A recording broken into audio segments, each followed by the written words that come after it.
중국 부동산 문제가 제기된 것은 부동산 관련 기업들이 너무나 많은 투자를 했기 때문입니다. 중국 경제를 시멘트 GDP다 뭐 이런 식으로 표현한 거죠. 그만큼 부동산 투자업자들이 가행 투자를 했고요. 그래서 헝다그룹이 부실했고요. 최근에 안다그룹까지 부실해졌죠. 이런 기업들의 부실이 계속 남아있기 때문에 중국의 건설 경기는 최소한 앞으로 2, 3년 동안은 굉장히 어렵거나 아주 낮은 성장을 할 수밖에 없을 것 같습니다. 안녕하세요. 생존 특강 시청자 여러분. 서강대 경제대학원 교수 김영익입니다.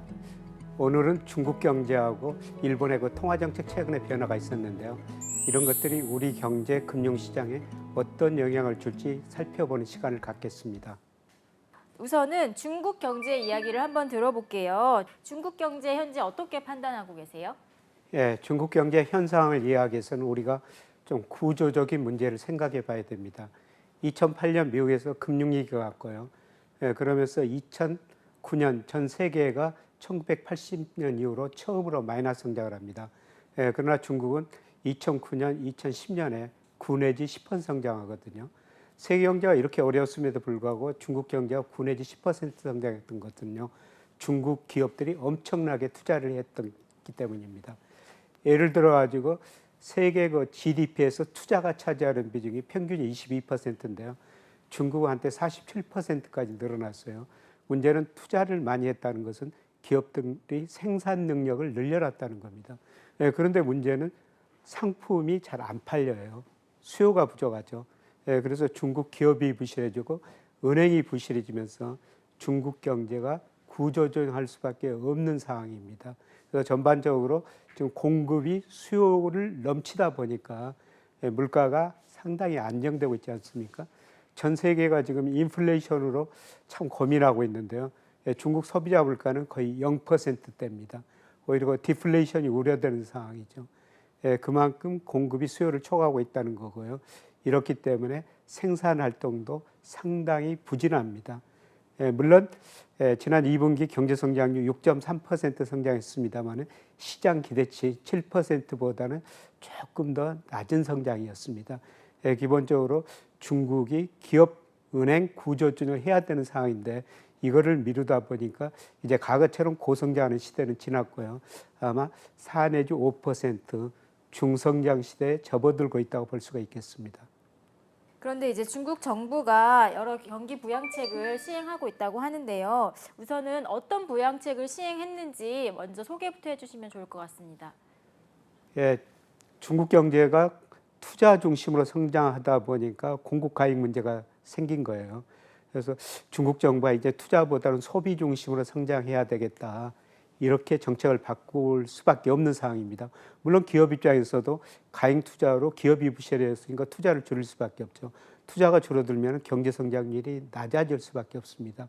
그래서 중국 정부가 소비를 부양하기 위해서 지속적으로 내수 부양 정책을 내고 있죠. 그게 대표적으로 통화를 더 풀고 금리를 인하하고요. 그다음에 특히 자동차 수요를 늘리기 위해서 다양한 정책을 펼치고 있습니다. 자동차는 중국이 미국 시장보다 훨씬 더 큽니다. 그래서 각종 세대 혜택이나 금리 인하를 통해 가지고 소비, 특히 자동차 시장을 부양하려고 노력하고 있습니다. 그래서 최근에 중국 경제 성장 구조를 보면요, GDP에서 투자 비중은 줄어들고 소비 비중은 뭐 느리지만 안만하게 증가하는 추세로 바뀌고 있습니다. 중국이 세계 GDP에서 투자가 많다고 말씀을 드렸습니다만은 또 소비 측면에서 보는 가장 낮은 나라예요. 그래서 미국 GDP에서 소비가 차지하는 비중이 70%, 일본 56%, 우리 46%입니다. 그러나 중국은 40% 정도밖에 안 됩니다. 그래서 중기적으로는 중국 정부가 소비를 부양하고 그리고 중국 1인당 국민소득이 2019년부터 1만 달러를 돌파했어요. 역사를 보면 1인당 국민소득이 1만 달러 돌파하면 소비가 서서히 증가하거든요. 그래서 중국 가계 소득이 증가했고 중국 정부가 소비를 부양하는 다양한 정책을 내고 있기 때문에 아마 소비가 서서히 증가할 것 같습니다. 중국 부동산 시장 지금 어떻게 평가하고 계세요? 중국 부동산 문제가 제기된 거는 부동산 관련 기업들이 너무나 많은 투자를 했기 때문입니다. 앞서 제가 2009년, 2010년에 세계 경제가 굉장히 어려운데도 불구하고 중국은 9 내지 10% 성장했다. 투자가 늘어났다. 그 투자 중에서 건설 투자가 많이 늘어난 거예요. 그래서 일부 경제학자들은 중국 경제를 시멘트 GDP다. 뭐 이런 식으로 표현한 거죠. 그만큼 부동산 투자업자들이 가행 투자를 했고요. 그래서 그 문제가 발생한 겁니다. 그래서 헝다그룹이 부실했고요. 최근에 안다그룹까지 부실해졌죠. 아마 이 부실을 해결되기 위해서는 상당히 오랜 시간이 걸릴 것 같습니다. 그러나 단기적으로는 중국 정부가 충격을 안 한 것 같습니다. 최근에 안다그룹이 당장 달러 부채를 갚아야 되는데요. 그 계열사를 매각해가지고 그 돈을 일단은 메꾸고 있습니다. 그래서 단기적으로 급격한 이익은 안 오더라도 계속 부동산 경기가 크게 활성화되지 않을 것이기 때문에 아마 이런 것 중국의 부동산 관련 기업들의 문제는 상당히 오랫동안 남아 있을 것 같습니다. 중국의 미분양 심각하죠. 작년한테는 뭐 3천 가구가 넘을 정도였었습니다. 그 정도 미분양이 심각한데요. 이거를 해결하기 위해서 이제 중국 정부가 뭐 건설 경기가 워낙 나쁘니까요. 또 미분양을 해결하기 위해서 금리를 인하해주고 있습니다. 주택담보대출 금리죠. 그거를 인하해주고 그 다음에 규제를 하면서 대출을 서서히 풀어주고 있습니다. 집을 좀 사라는 것이죠. 그리고 건설 경기가 워낙 나쁘니까요. 도심 중심지는 이미 개발이 많이 됐습니다만 도심 주변에 빈민가가 있거든요. 그거를 재개발하면서 건설 경기를 어느 정도 활성화시키고 있습니다. 뭐 이런 것 때문에 건설 경기가 급격한 침체는 빠지지 않겠지만은 구조적으로 뭐 헝다그룹, 안다그룹 말씀드렸습니다만은 이런 기업들의 부실이 계속 남아 있기 때문에 중국의 건설 경기는 최소한 앞으로 2, 3년 동안은 굉장히 어렵거나 아주 낮은 성장을 할 수밖에 없을 것 같습니다. 그러면 그 올해 하반기 중국 증시는 어떻게 전망하세요? 상반기 중국 주가가 제일 부진했는데요. 하반기는 상대적으로 괜찮을 것 같습니다. 특히 그 미국 주가가 많이 올랐는데요. 최근에 미국에서 피치가 국가 신용 등급 낮췄지 않습니까? 그만큼 미국의 대내 불균형, 정부의 적자가 너무 많고요. 또 대부채가 너무 많다는 겁니다. 이런 걸 해결하는 과정에서 달러 가치가 떨어지고 그 다음에 미국 주가도 상대적으로 떨어질 수밖에 없어요. 그런데 달러 가치가 하락할 때는 미국 주가보다는 이머징 중국 주가가 상대적으로 더 좋았습니다. 그래서 상반기에는 중국 주가가 미국 주가보다 훨씬 부진했지만은 아마 하반기에는 중국의 소비 중심으로 경제 성장률이 어느 정도 올라가고요.